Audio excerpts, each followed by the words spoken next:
Ma'am, pa-review po si Easy Peso. Bagong update daw po. Alam nyo, ayoko talaga to si Easy Peso. Meron na po akong video ni Easy Peso dati, which is hindi ko siya tinuloy kasi grabe yung issue nito. Grabe daw yung harassment nito. And sinubukan ko naman siya noon. Sinubukan ko talaga siya. May video ako niyan, pakita ko sa inyo. So, ayan po siya, no? So, sinubukan ko talaga siya. Pero hindi ko siya tinuloy. Hindi ako nag-proceed gawa nung mga reviews nga talaga na hindi ako natutuwa. And then, that time kasi, si Easy Peso is talagang nag-boom yan because doon sa claim, doon sa harassment po. Sa harassment po ni Sunshine Cruz na celebrity po, kung naalala niyo yun, na wala naman siyang loan doon pero bombarded of text messages siya. So, nangaharas po si Easy Peso sa kanya. Pull out niya nga po yun sa social media which is talagang nag-boom talaga to si Easy Peso. So, ngayon naman, no. So, buhay na buhay pa din po talaga si Easy Peso ngayon. Actually, hindi lang talaga isa yung nag-recommend na i-review ko talaga si Easy Peso. So, paulit-ulit siya sa comment section ko na may bagong update daw, nagbago daw, I think. Dahil bagong update siya, karapatan nating malaman ito mga ganitong loan up, kung ano nga ba ang bago sa kanila. Kung okay na ba talaga sila ngayon. Kasi up to now, no, is talagang bonggang-bongga pa rin talaga silang nag-e-exist dito. Dahil sa inyo, masisilip ko siya tuloy. Which is, hindi ko talaga siya ginagawa. Ayoko talaga siya. So, wala akong magagawa dahil demanding kayo eh. Anyways, no, as I visited it sa Play Store po, nakalagay dito,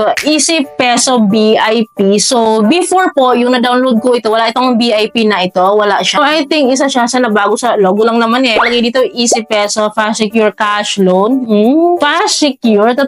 So, anyways, bagong update nga lang po talaga siya. No? Nag-update siya noong November 19 lang of this month. So, si Easy Peso po is under po siya ni Creditable Lending Corporation which is SEC registered po siya. Good to know dahil licensed to operate siya. Yes, no, wag na nating patagalin. Install na natin yung app. And then, nakalagay po agad dito, agad-agad naman dahil Easy Peso wants to send you a notice. Yan. So, okay lang natin yan kasi dito makapag-bullet po hindi natin okay eh. We need to agree daw this one daw. Yung collection na po nila ng personal data and information disclosure statement. So, usually naman sa mga loan app, ganito talaga may mga kinokollect sila. So, yan. So, click lang po natin itong okay. And then, i-allow lang po natin itong mga nag-pop up dito para makapag-proceed po tayo. So, dito po, we need to enter the mobile phone number natin as usual. And then, click po natin itong box na nag-agree po tayo sa privacy policy, personal data collection. And after that po, click po natin itong okay.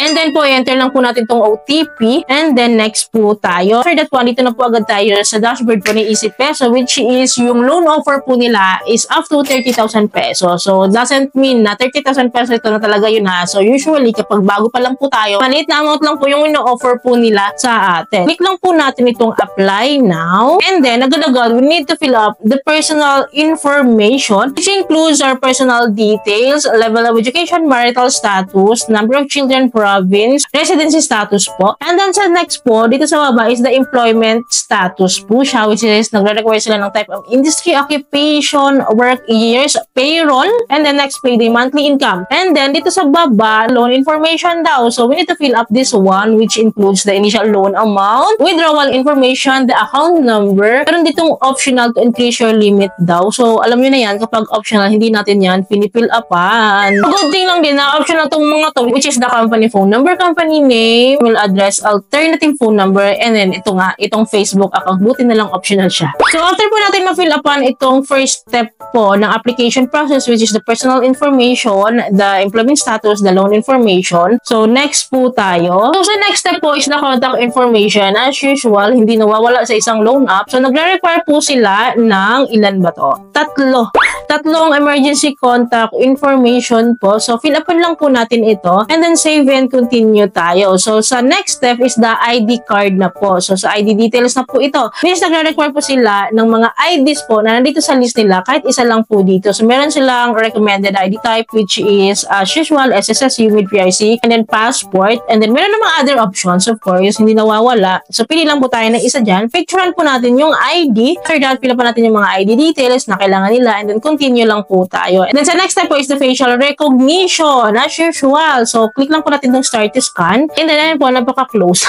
Ang close naman ng camera na ito. So, next lang tayo after this. So, after that po, no, na-complete na po natin yung information, confirmation nila, which is, ito po yung mga yan, personal information, income, emergency contacts, vice information, SMS. So, click lang po natin tong next. And then po, nakalagay dito, processing na siya. Click po natin tong next. So, dito po, kailangan kong i-allow yung notification ng Easy Peso dito sa aking settings. So, after allowing that, so processing siya. So, wait natin ha. So, nakalagay po dito na please don't leave this page and your cash is on the way. I-refresh ko siya.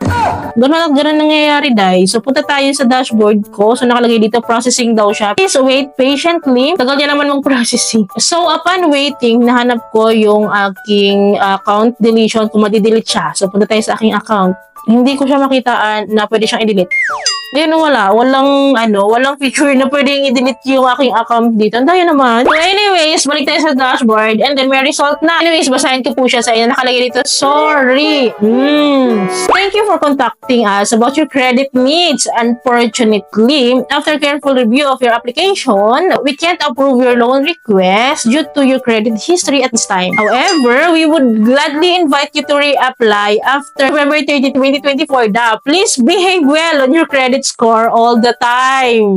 So, nakakaloka, di ba? Again, ang pinaka-reason nila daw due to my credit history at this time. So, maybe dahil, di ba nga, na sisilip din nila yung mga loan app na naka-install dito sa phone ko, may access sila. So, siguro sabi nila, marami na akong utang, marami na akong ina-applyan. So, that is the ground for disapproval talaga. Yung mga ganun na marami ng mga loan apps. So, nakalagay nga dito sa last statement niya, di ba? Please behave well on your credit score all the time. Ay, babe naman na. Okay naman yung credit score ko Unfortunately, we are rejected. So, hindi po ako nakapag-proceed. Hindi po ako nagkaroon ng loan offer because rejected daw po ako. Hindi ko tuloy masilip yung kanyang interest rates. Yung loan summaries niya, yung breakdown of loans ko, ano yung interest rates niya, kung okay ba talaga siya. So, hindi ko tuloy siya masilip. But, babalikan ko siya. Of course, babalikan ko to. Ayusin natin yung application natin dito. At malay nyo naman, no? Malay nyo naman sa susunod, by the next time na mag-apply po ako dito is ma-approve na ako dito, i-update ko kayo, of course. For me, okay na rin na disapprove ako this time, no? Para kahit paano, walang sakit sa ulo kung sakaling auto-disburse siya. But at the same time, gusto ko rin sanang makita yung loan offer nila at masilip ko sana yung kanyang interest rates para makita nyo rin ba kung okay siya and para aware din kayo sa app po na ito. But hindi tayo nabigyan ng pagkakataon. And sabi ko nga sa inyo, i-update ko naman kayo Dahil titigilid hanggat hindi natin mapasok itong app na ito. So by the way, sino dito sa inyo may Easy Peso loan currently? Kumusta po yung experiences nyo? Paki-comment down below naman po para maging aware din po tayo dito at yung mga viewers po natin sa mga magtatangka pa lang dito, at least po diba may idea na po sila. And sa susunod po, i-features ko yung mga comments nyo regarding Easy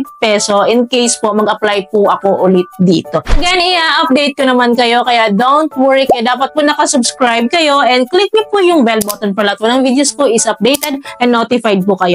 So yun lamang po, ayaw po may natutunan kayo sa video, ayaw po nakatulad ang video. So kung gusto nyo yung video, please don't forget to like and share and thank you po for watching this video. Bye!